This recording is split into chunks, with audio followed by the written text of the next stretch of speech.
નમસ્કાર દર્શક મિત્રો, હું શીતલ મહેતા ન્યૂઝ ઓફ કચ્છમાં આપનું સ્વાગત છે। આજે તારીખ 11 એપ્રિલ 2024। જોઈએ આજના સમાચાર। News of Kutch power by Opal electronics, LG best shop, Vijaynagar road Bhuj, Rambagh road Adipur.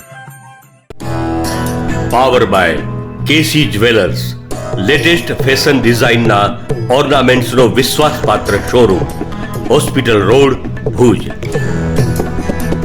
12 મહિના સુધી એક જ પ્રકારનું કામ કરતા કર્મચારીને કાયમી કરવા પડશે, સુપ્રીમ કોર્ટે ચુકાદો આપ્યો। સર્વોચ્ચ અદાલતે તેના તાજેતરના નિર્ણયમાં ચુકાદો આપ્યો છે કે જો કોઈ વ્યક્તિ વર્ષો સુધી કોઈ પદ પર રહે છે અને કાયમી સ્વભાવના અધિકારીની જેમ કામ કરે છે તો તેની સાથે કોન્ટ્રાક્ટ કર્મચારી જેવો વ્યવહાર કરી શકાય નહીં અને તેની નોકરીને કાયમી કરવાની ના પાડી શકાય નહીં। મંગળવારે 12 માર્ચે જસ્ટિસ PS, જસ્ટિસ નરસિમ્હા અને સંદીપ મહેતાની ખંડપીઠે કહ્યું કે કાયમી કે 12માસી પ્રકૃતિનું કામ કોન્ટ્રાક્ટ કર્મચારી કરી શકે નહીં અને જો કોઈ આમ કરે તો તેને કાયમી કરવું જોઈએ। સર્વોચ્ચ અદાલતે જણાવ્યું હતું કે 12માસી કાયમી પ્રકૃતિનું કામ કરવા માટે નિયુક્ત કામદારોને માત્ર કાયમી નોકરીના લાભોથી વંચિત રાખવા માટે કોન્ટ્રાક્ટ લેબર એક્ટ 1970 હેઠળ કોન્ટ્રાક્ટ લેબર તરીકે ગણી શકાય નહીં। આ મહાનદી કોલફિલ્ડમાં કામ કરતા સફાઈ કામદારો સાથે જોડાયેલો મામલો છે। લાઈવ લોના અહેવાલ મુજબ જસ્ટિસ નરસિમ્હાએ પોતાના આદેશમાં હાઈકોર્ટ અને ઇન્ડસ્ટ્રીયલ ટ્રિબ્યુનલના નિર્ણયને યથાવત રાખ્યો છે, જેમાં રેલવે લાઇનની સફાઈ કરતા કામદારોને કોન્ટ્રાક્ટ કામદારોમાંથી હટાવીને કાયમી કામદારોનો દરજ્જો અને પગારનો લાભ આપવામાં આવ્યો હતો અને ભથ્થા આપવાનો આદેશ આપવામાં આવ્યો હતો।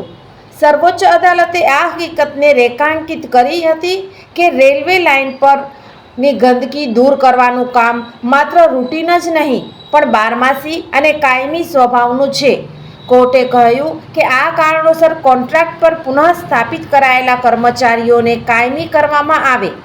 હકીકતમાં મહાનદી કોલફિલ્ડ્સને આવા 32 કોન્ટ્રાક્ટ કર્મચારીઓમાંથી 19ને કાયમી કર્યા હતા, જ્યારે તમામ કર્મચારીઓની ફરજો સમાન અને સમાન પ્રકૃતિની હોવા છતાં 13ને કોન્ટ્રાક્ટ કર્મચારીઓ તરીકે છોડી દીધા હતા। યુનિયને આની સામે કેન્દ્ર સરકાર અને મહાનદી કોલફિલ્ડને મેમોરેન્ડમ સુપ્રત કર્યું હતું, પરંતુ જ્યારે કોઈ પગલાં લેવામાં આવ્યા ન હતા ત્યારે મામલો ઇન્ડસ્ટ્રીયલ ટ્રિબ્યુનલમાં પહોંચ્યો હતો, જ્યાં ટ્રિબ્યુનલે તમામ 13 કોન્ટ્રાક્ટ કામદારોને નિયમિત કરવાનો આદેશ આપ્યો હતો। બાદમાં આ જ નિર્ણયને હાઈકોર્ટે પણ માન્ય રાખ્યો હતો, જેની સામે મહાનદી કોલફિલ્ડ્સે સુપ્રીમ કોર્ટનો સંપર્ક કર્યો હતો, પરંતુ ત્યાં પણ તેને નિરાશા હાથ લાગી હતી।